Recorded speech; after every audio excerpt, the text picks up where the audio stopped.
Bismillahirrahmanirrahim. Assalamu alaikum dear aspirant. Hope so all of you are fine and doing well. My name is Ishan Ali. आज मैं आपके लिए लेके आया हूँ डॉन न्यूज़पेपर से एडिटोरियल का analysis plus vocabulary word publish हुए 20 जून 2024 को. ये है जी आज का कार्टून जो डॉन न्यूज़पेपर के अंदर दिया गया है. नेपरा ने national electricity power regulatory authority ने बिजली की जो प्राइसेस हैं वो 20% इंक्रीज़ कर दी हैं. ठीक है, अब ये जो नेपरा है इसने 20% बिजली की प्राइसेस या पावर सेक्टर की प्राइसेस इसलिए इंक्रीज़ की हैं क्योंकि जी इसने इस साल 485 बिलियन रुपीज़ जो है ना वो जनरेट करने हैं. ठीक है, 3.8 ट्रिलियन तक फंडिंग इसने इंक्रीज़ करनी है. पर यूनिट जो है उसके हिसाब से 70 रुपये बढ़ जाएंगे, जिसके अंदर पेनल्टी भी शामिल है, सरचार्जेस, टैक्सेस और ड्यूटीज़ शामिल होंगी. ठीक है, हमारा जो पर्पस है वो इन एरियाज़ के अंदर तैयारी करना, अपना नॉलेज बिल्ड करना, अपने आप को स्ट्रॉन्ग करना, अपने आप को पर्सन से पर्सनैलिटी बनाना. सबसे पहले जी एडिटोरियल डिस्कस किए जाएंगे, ओपिनियन पे जो एनालिसिस है वो अपलोड हो जाएगा. पहला जी एडिटोरियल है काइंडनेस नीडिड. ठीक है, तो पूरी दुनिया को जी काइंडनेस जो है उसकी ज़रूरत है. ख़ास तौर पे जून 20 को वर्ल्ड रेफ्यूजी डे मनाया जाता है. ठीक है, रेफ्यूजी कौन होता है? वो लोग जो एक मुल्क छोड़ देते हैं खौफ की वजह से, या फिर वहाँ पे भूख की वजह से, या फिर लोअर पुअर लाइफस्टाइल की वजह से वो मुल्क छोड़ देते हैं और दूसरे मुल्क में जाके वो बसना चाहते हैं.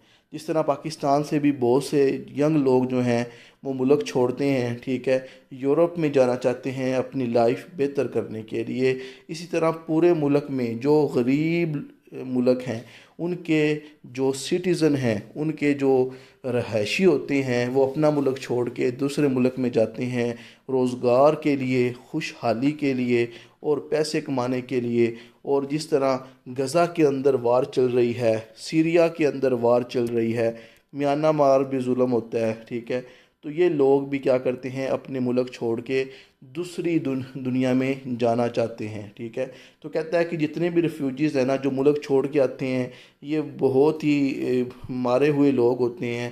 ख़ास तौर पे जहाँ पे सीरिया जैसे लोग मुल्क से जो लोग निकलते हैं, उसके अलावा गज़ा से जो लोग निकलते हैं तो बहुत गरीब होते हैं. इनके ऊपर एक मेहरबान होना चाहिए. लोगों को चैलेंज किया है और उन रेफ्यूजीज़ के साथ सॉलिडरिटी का मुजाहरा किया जाए. 20 जून को वर्ल्ड रेफ्यूजी डे सेलिब्रेट किया जाता है.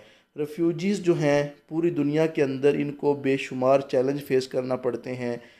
लड़ाई की वजह से ये रेफ्यूजी बन जाते हैं, या इन पे जुल्म हो रहा होता है, परसिक्यूशन हो रही होती है, गलत इनको जी लॉ इन पे इम्प्लीमेंट हो रहा होता है. उसके अलावा खौफ की वजह से या नेचुरल डिज़ास्टर की वजह से ये मुल्क छोड़ते हैं और सम टाइम यही हालात इनको दोबारा दूसरे मुल्क में जाके फेस करना पड़ते हैं. Syria, Myanmar, south Sudan, Venezuela ये वो कंट्री हैं जहाँ की पॉपुलेशन सबसे ज़्यादा जो है वो अपना मुल्क छोड़ के दूसरे मुल्क में जाके रेफ्यूजी बनती है.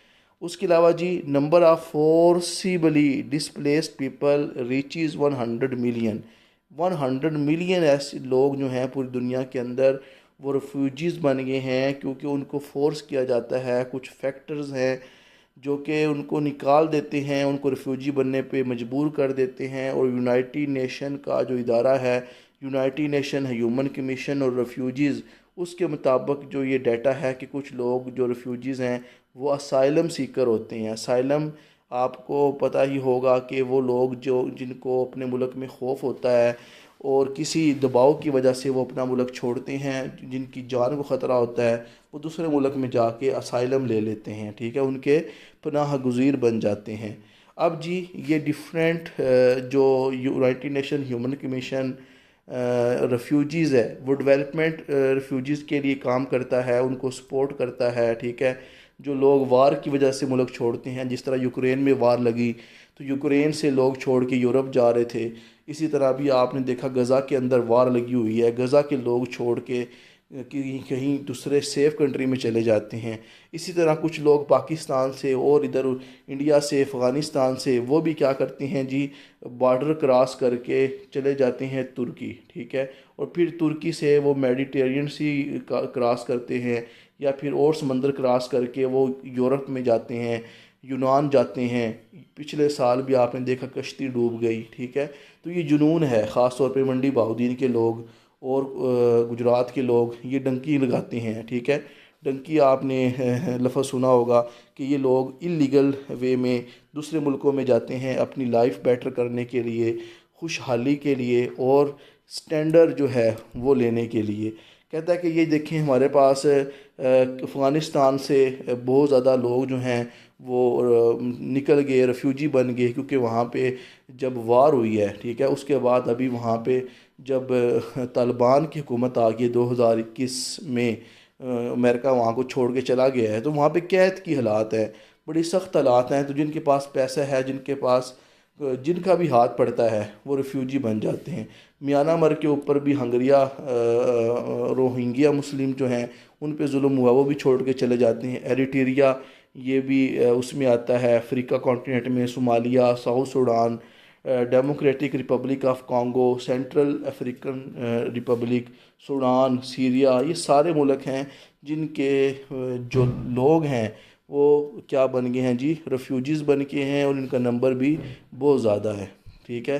तो ये जो माइग्रेशन होती है ये फूड के लिए होती है, वाटर के लिए होती है, एनर्जी के लिए होती है। जब इनको ये बेसिक ज़रूरियात इनकी पूरी नहीं हो रही होती तो ये क्या करते हैं, ऐसी जगह चले जाते हैं जहाँ पे इनका सर्वाइवल फिट हो जाए, मैक्सिमम हो जाए, ठीक है। तो अब ये देख सकते हैं कि हमारे पास पाकिस्तान से भी लोग जो हैं वो माइग्रेट करते हैं, और बाकी जो मुल्क हैं जो कि गरीब हैं वहाँ से माइग्रेट करके तुर्की जाते हैं, तुर्की से फिर वो यूरोप जाते हैं, जर्मनी जाते हैं, और बाकी यूरोप में फिर वो अपनी ज़िंदगी गुजारते हैं। और वहाँ का पैसा भी बड़ा है, वो जब पाकिस्तान भेजते हैं तो वो अच्छे खासे पैसे बन जाते हैं, ठीक है। तो कहता है कि ये जो लोग सीरिया से तकरीबन 13.8 मिलियन लोग जो है ना वो डिस्प्लेस हो गए हैं, छोड़ के चले गए हैं, इंटरनली या एक्सटर्नली, जैसे जैसे उनको मौका मिलता है। गज़ा जो पट्टी है जिसके ऊपर इसराइल जुल्म कर रहा है, वहाँ के 1.7 मिलियन लोग जो हैं गज़ा को छोड़ के कहीं और चले गए हैं, रेफ्यूजी बन गए हैं। 75% ये पॉपुलेशन है का पार्ट हैं। म्यांमार के 2.6 मिलियन लोग जो हैं वो डिस्प्लेस हो गए हैं, ठीक है। रोहिंग्या मुस्लिम इसमें ज़्यादा जो हैं डोमिनेंट हैं। सूडान, कॉन्गो, वहाँ पे लड़ाइयाँ हैं, लड़ाइयों की वजह से वो लोग क्या गए हैं, डिस्प्लेस हो गए हैं, अपना घर छोड़ के चले गए हैं, ठीक है। तो डॉक्यूमेंट्री भी आती है, सीरिया का एक बंदा था, वो अपनी फैमिली को लेके पैसे भी दे के चोरी जो है वो यूरोप जा रहा था, रास्ते में उसकी 2 साल बेटी भी मर गई, बीवी भी मर गई, खुद बचा, ठीक है। तो मतलब कहने से मुराद है बड़े लोग इसमें मर जाते हैं जो इलीगल रेफ्यूजी बनते हैं, इलीगल ट्रैवल करते हैं, बड़े इसमें मुश्किलात जो हैं वो फेस करना पड़ती हैं। पाकिस्तान के अंदर भी बहुत ज़्यादा रेफ्यूजीज़ हैं। जब अफ़गान में वार शुरू हुई थी, रशिया जो है उसके अगेंस्ट कोल्ड वार हुई थी, यूएसए भी इसके पीछे था, यूरोप भी था, ठीक है। काफ़ी डिकेड्स, काफ़ी दहाइयाँ वहाँ पे जंग चलती रही, ठीक है। तो इसी तरह आपको पता है कि अफ़गानिस्तान को हम ग्रेव यार्ड ऑफ एम्पायर कहते हैं कि बड़ी बड़ी एम्पायर यहाँ पे आके डूबी हैं, ठीक है। तो वहाँ से लोग डिस्प्लेस हो गए। पाकिस्तान की तरफ 2 मिलियन जो है वो अफ़गान रेफ्यूजीज़ आए थे जंग की वजह से, और हमने इनको जगह दी थी, ठीक है। तकरीबन 4 मिलियन फिर बाद में इनका नंबर नोट किया गया कि इतने अफ़गानी पाकिस्तान में रह रहे हैं, ठीक है। अब जी रिसेंट डिबेट शुरू हो गया है कि ये जो रेफ्यूजीज़ आए थे जंग के अंदर, जंग से तंग आके पाकिस्तान आए थे, इनको दोबारा भेजा जाए, रिपैट्रिएशन होता है, इनको वतन वापस किया जाए, क्योंकि पाकिस्तान के फाइनेंशियल हालात ठीक नहीं है, सिक्योरिटी कंसर्न पैदा हो रहे हैं। तो इसके लिए हम क्या कर रहे हैं जी, अफ़गानियों को अब वापस भेज रहे हैं, ठीक है। पाकिस्तान के ऊपर एक तो फाइनेंशियल बर्डन है, हम अपना ख़र्चा नहीं पूरे कर सकते तो रेफ्यूजियोज़ का ख़र्चा कैसे पूरा करें। सिक्योरिटी चैलेंज पैदा हो रहे हैं, ठीक है। जितने भी ये थ्रेट हैं इसमें रेफ्यूजीज़ इन्वॉल्व हो जाते थे, मतलब सबूत मिले हैं जिसकी वजह से जो हमारी सिक्योरिटीज़ हैं उन्होंने डिसीजन लिया कि इनको वतन वापस भेज दिया जाए, ठीक है। तो ये हम होस्ट कर रहे थे रेफ्यूजीज़ को काफ़ी सालों से। इसके लिए कहता है कि लोकल कम्युनिटीज़ के अंदर इन लोगों का शामिल होना भी एक चैलेंज है, ठीक है। उसके अलावा कहता है कि हमें जितने भी रेफ्यूजीज़ हैं इनके साथ जो ट्रीटमेंट है वो डिग्निफाइड होना चाहिए, उनकी जो बेसिक ह्यूमन राइट्स हैं वो देने चाहिए, और जितनी भी रिपैट्रिएशन की जो पॉलिसी है वो वॉलंटरी होनी चाहिए। जो बंदा अपनी मर्ज़ी से जाना चाहता है वो चला जाए, जो रहना चाहता है वो रह ले। कहता है थोड़ी सी आप क्या करें, काइंडनेस शो करे पाकिस्तान भी, और इस तरह जो नेचर है इस डेलिकेट इशू की, इसको आप आराम से काइंडनेस जो है उसके साथ इसको आप हल करें। वेस्टर्न जो नेशन हैं उनको भी जी इस पे नज़र रखनी चाहिए कि अफ़गानिस्तान के अंदर जो उनके ट्रूफ थे अब उन्होंने 2021 में भी ड्रा कर लिए हैं, वहाँ पे जी अफ़गान तालिबानों की हुकूमत है। अब उनकी एक मोरल रिस्पॉन्सिबिलिटी है कि अफ़गान रेफ्यूजीज़ को असिस्ट करें, उनको जी बहाल होने में, उनको रहाइश देने में, उनके रोज़गार के लिए कोई बेहतर काम करें, ठीक है। ग्लोबल सॉलिडारिटी जो है वो होनी चाहिए रेफ्यूजीज़ के इशू के ऊपर, और जितने भी कंट्रीज़ को होस्ट कर रहे हैं उनको जी रेफ्यूजीज़ की पॉपुलेशन को सपोर्ट करना चाहिए, और इनको मैनेज करने के लिए बेहतर काम जो है वो करने की ज़रूरत है। कहता है कि call for welcoming refugees, refugee जितने भी मुल्क में हैं उनको वेलकम किया जाए, ठीक है। इस डे के ऊपर उनके साथ सॉलिडारिटी का मुजाहरा किया जाए, उनको जी इंश्योर किया जाए कि वो बॉर्डर उनके एक्सेसिबल हैं अगर वो वापस अपने मुल्क जाना चाहती हैं या हमारे मुल्क में रहना चाहते हैं। इस तरह जी उनकी जो कंट्रीब्यूशन है, जो कि वो बड़ी मुश्किलात पैदा करके अपने एरिया से निकलते हैं, उनकी जितनी भी कंट्रीब्यूशन है एज अ स्ट्रगल उसको आप एक्नॉलेज करें। लॉन्ग टर्म सोल्यूशन के लिए जितने भी कन्फ्लिक्ट चल रहे हैं उनको सॉल्व किया जाए, रेफ्यूजीज़ को अपॉर्चुनिटी दी जाए ताकि वो भी दोबारा एक सोसाइटी में इंटीग्रेट होके अपनी एक सेफ़ लाइफ गुजार सकें। कहता है कि United nation human commission on जो रेफ्यूजीज़ है इसमें बड़ा अहम रोल अदा कर रहा है, रेफ्यूजीज़ को सपोर्ट करने में, उनको फैसिलिटेट करने में, उनके साथ कोऑपरेट भी करता है, नेशंस के साथ भी कोऑपरेट करता है। तो हमें एम्पैथी और जो कंपैशन है उसको मज़ीद बढ़ाने की ज़रूरत है ताकि डिसप्लेसमेंट के जो रूट काज है उनको एड्रेस किया जा सके। उसके बाद नतीजा क्या है कि हमारे पास जितने भी रेफ्यूजीज़ की वजह से चैलेंज पैदा हो रहे हैं ऑल ओवर द वर्ल्ड, उसके लिए इंटरनेशनल कोऑपरेशन की ज़रूरत है, एम्पैथी बढ़ाने की ज़रूरत है, सस्टेनेबल सॉल्यूशंस जो हैं वो लाने की ज़रूरत है ताकि डिग्निटी, सेफ्टी और जो वेल बीइंग है रेफ्यूजीज़ की उसको आप सेव कर सकें, ठीक है। उसके बाद जी दूसरे नंबर पे हमारा एडिटोरियल है फिच बजट नोट। फिच आप जानते हैं कि इदारा है, ये जी इकोनॉमी रिपोर्ट्स पब्लिश करता है, किसी भी मुल्क की जो इकोनॉमी है उसके बारे में अपना जो है ये एस्टीमेट बनाते हैं, ठीक है। पाकिस्तान की इकोनॉमी जो है इसके लिए बड़े चैलेंज हैं। हमारा जो फिस्कल माली साल है इसकी एक आउटलुक हम देखते हैं, एक नज़र इस पर दौड़ाते हैं। पाकिस्तान को जी कम्प्लेक्स इकोनॉमिक क्राइसिस जो हैं वो फेस करना पड़ रहे हैं, फिस्कल डेफिसिट है, हम खसारे में हैं, ख़र्चे हमारे ज़्यादा हैं, आमदन कम है, डेप्थ सस्टेनेबिलिटी, हमारे ऊपर कर्ज़ा बढ़ता जा रहा है, एक कर्ज़े का सूद उतारने के लिए हम और कर्ज़ा लेते हैं, पॉलिटिकल पोलराइजेशन है, जमातें आपस में डिवाइडेड हैं, ठीक है, जिसकी वजह से ये हालात पाकिस्तान में चल रहे हैं, जिसकी वजह से पाकिस्तान में एक्सटर्नल लिक्विडिटी का मतलब है फॉरेन डायरेक्ट इन्वेस्टमेंट नहीं आ रही। इस चैलेंज की वजह से जो सिचुएशन है वो फर्दर परेशान कुन होती जा रही है।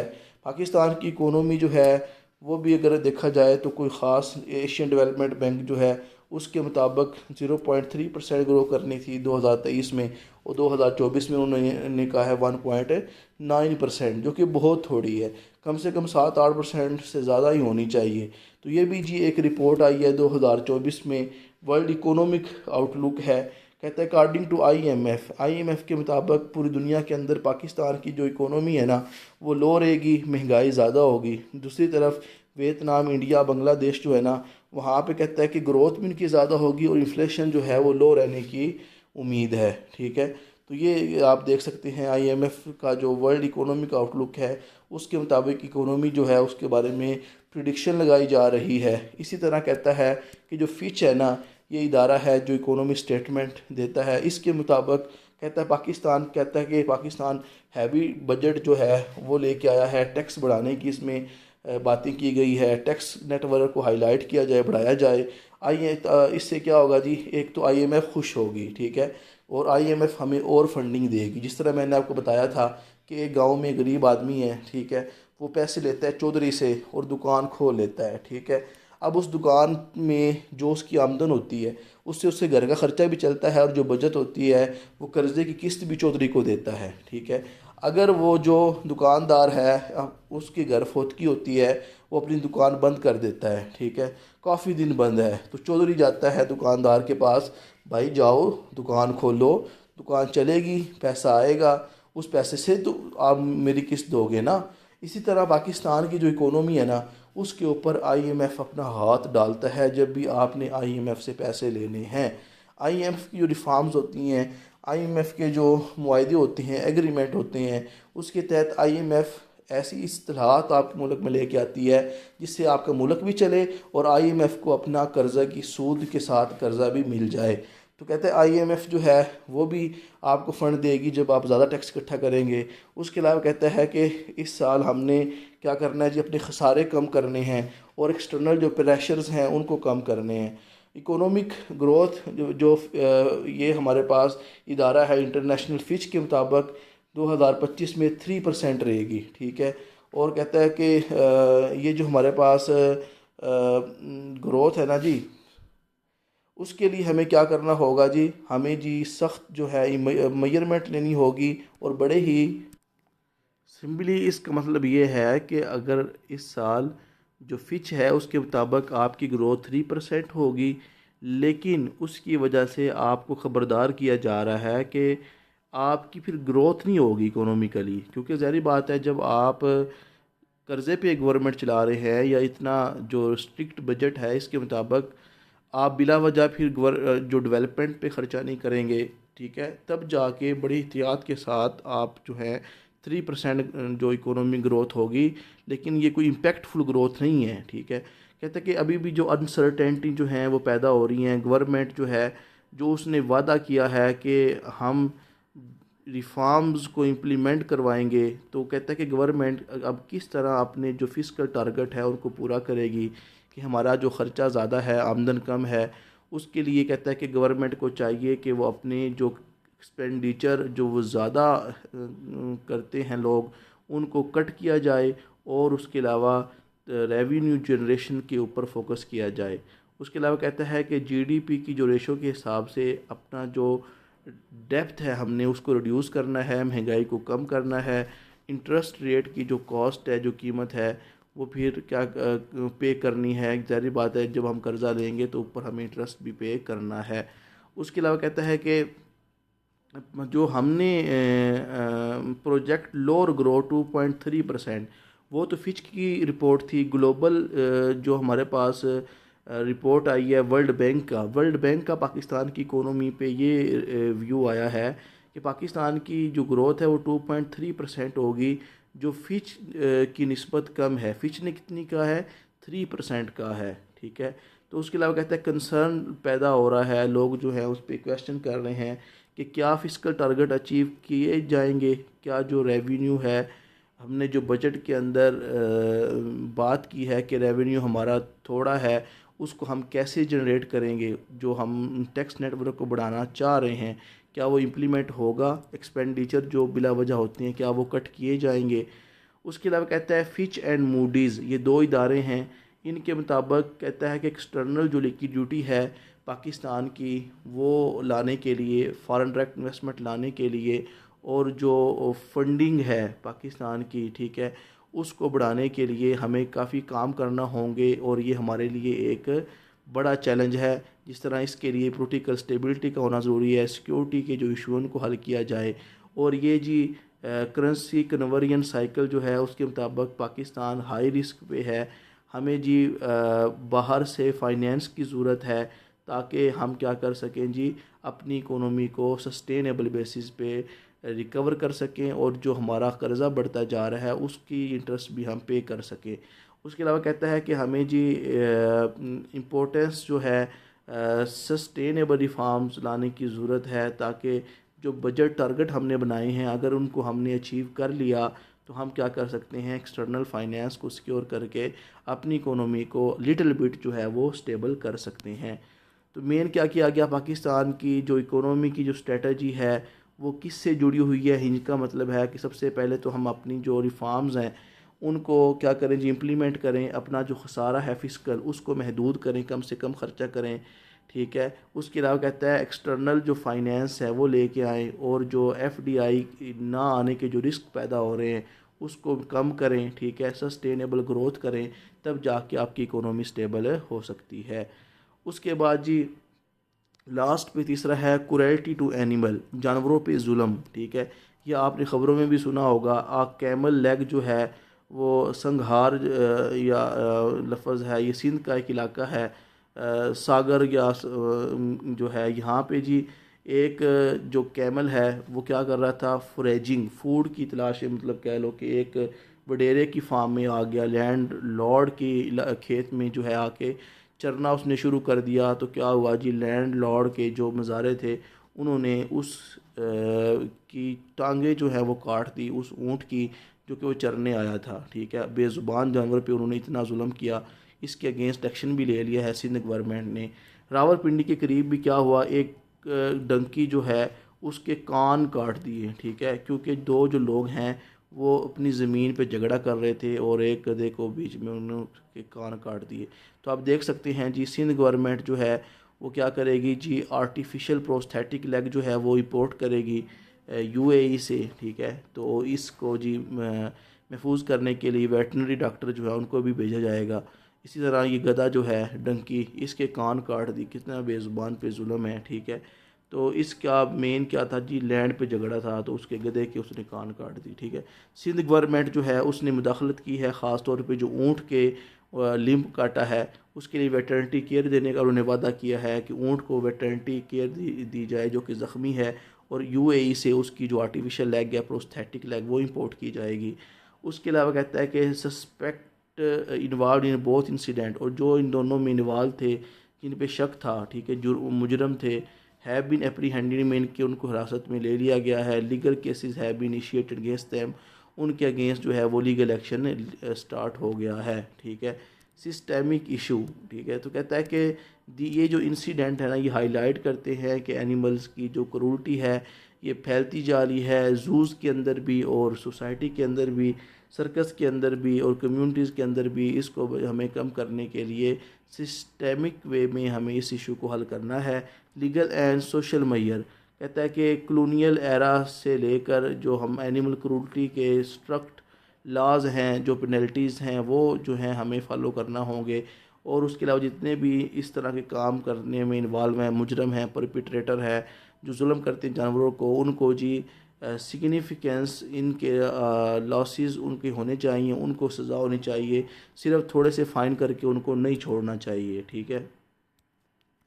सोशल अवेयरनेस, कहता है कि हमें सोशल अवेयरनेस देने की ज़रूरत है, और जितने भी एनिमल राइट्स हैं उनकी हमायत में स्कूल्स और मदरसा के अंदर बच्चों को एजुकेट किया जाए। रिलीजियस लीडर जो हैं वो भी बड़ों को समझाएं कि पैशन और नॉन वायलेंस जो है उसका दरस दें कि एनिमल्स के ऊपर बिला वजह जुल्म ना करें, ठीक है। उसके अलावा कहता है कि डिस्पाइट चैलेंज ह्यूमन राइट्स के बावजूद जो एनिमल वेलफेयर राइट्स हैं उनको भी महफूज किया जाना चाहिए। इसके लिए लॉज जो हैं वो आने होने चाहिए, और जो सोसाइटल एम्पैथी है वो बढ़ानी चाहिए, और पॉजिटिव जो स्टेप है वो लेने चाहिए, ताकि पाकिस्तान के अंदर जो ये जो बेज़ुबान क्रिएचर है इसके ऊपर जुल्म है, जो इनको नुकसान होता है उससे इनको बचाया जा सके। उसके बाद जी वोकैबुलरी वर्ड है आज का, ईडियम है होल्ड योर हेड हाई, अपनी ऊंची ऊंची शान से, ठीक है। टू बी प्राउड और कॉन्फिडेंट डिस्पाइट डिफ़िकल्ट, मुश्किलात के बावजूद अगर आप प्राउड हैं तो आप क्या कहेंगे, hold your head high despite the setback, नाकामी के बावजूद, सेटबैक के बावजूद, she always hold her head high. तो आप भी अगर नाकाम हो गए ना, कोई बात ही नहीं है, ठीक है। नाकामी जो है वो फर्स्ट स्टेप है कामयाबी का, तो आपने अपना हार्ट जो है वो हमेशा हाई रखना है, अपना माइंड सेट स्ट्रॉन्ग रखना है कि मैंने इंशाल्लाह एक बड़ा काबिल इंसान बनना है।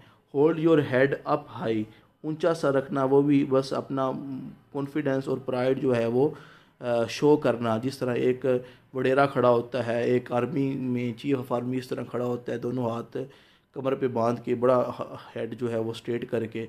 After winning the award she held her head up high with pride for the bird, इसका मतलब है बेअहमियत, बेकदर, मीनिंगलेसनेस, ठीक है। His excuses were for the bird, no one believed him anymore. उसके बाद हमारे पास है जी रैच का मतलब होता है बदबख्त, ठीक है, a miserable unfortune person, the poor wretch had nowhere to go after losing his job. और RETCH रैच का मतलब होता है कह आना, ठीक है, वो जो साउंड पैदा होती है वोमिट के दौरान, तो इसे इस कैंटोनम में कंपोज करना, the smell of the garbage made him wretch uncontrollably. उसके अलावा है पेरा वर्ड दूसरा है एम्फिस्थेटिक, सॉरी यूफीमिस्टिक, इसका मतलब है मामूली खुशी, ठीक है। तो एक पोलाइट बड़े ही नाजुक वे में के अंदर डेलिकेट वे में she used euphemistic language to soften the news of the accident. आगे है यूफिस्टिक, इसका मतलब है जी फजूल इर्तफाई, ठीक है, जिसमें मतलब आप जो हैं बिला वजह बोलते फिरें, बड़ा ही चंगियाँ आप जो है बातें सुना दें, तो इसे का मतलब होता है जी euphuistic. His euphuistic writing style was difficult for many to understand, जिसमें लैंग्वेज जब वो लिखता है तो बहुत कुछ बातें इसमें लिख देता है। एट्रोसिटी का मतलब होता है जुल्म, बरियत, बर्बरियत, क्रूएल्टी, ब्रूटैलिटी। एंटोनिम है काइंडनेस, कंपैशन। सोलिडैरिटी होता है इकट्ठे मिलकर काम करना, यूनिटी, यकजहती। एंटोनिम है डिवीजन, डिस्कॉर्ड।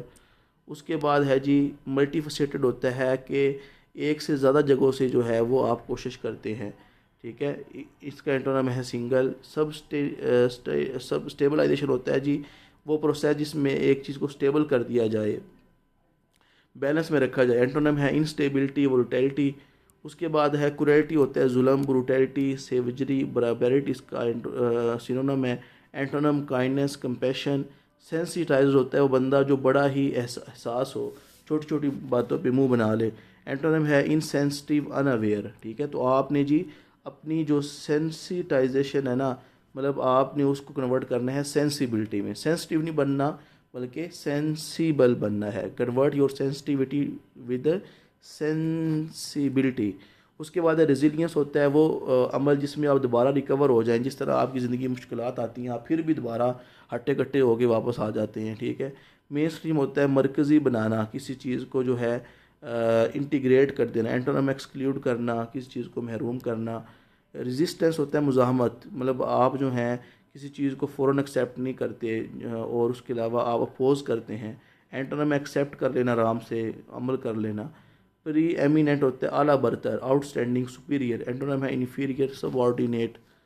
उसके बाद है जी लार्जेस्ट, इसका मतलब होता है वो बंदा जो बड़ा ही जेनरस हो, बड़ा ही आज़ाद बंदा हो, सखावत वाला। एंटोनिम है स्टिंजीनेस और मिजरलीनेस, कंजूस बंदा।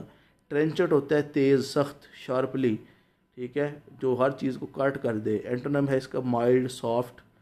उसके बाद है होमोजनाइजेशन होता है वो प्रोसेस जिसमें चीज़ों को इकट्ठा करके ब्लेंड करके एक जैसा जो है वो मिक्सचर बना दिया जाए, ठीक है, यूनिफॉर्मेलिटी ले आ जाए। एंटोनिम है डाइवर्सिफिकेशन। एबहॉरेंस होता है नफ़रत, कराहत, वो फीलिंग जिसमें आप नफ़रत या हेटेड फील करो। एंटोनिम है अफेक्शन, फाउंडनेस, ठीक है। ये थे जी आज के एडिटोरियल और वोकेबलरी वर्ड। उम्मीद करता हूँ आपको अच्छे लगे होंगे। लाइक करें, सब्सक्राइब करें, कमेंट करें। मिलते हैं नेक्स्ट लेक्चर में। दुआओं में याद रखिएगा। अल्लाह हाफिज़।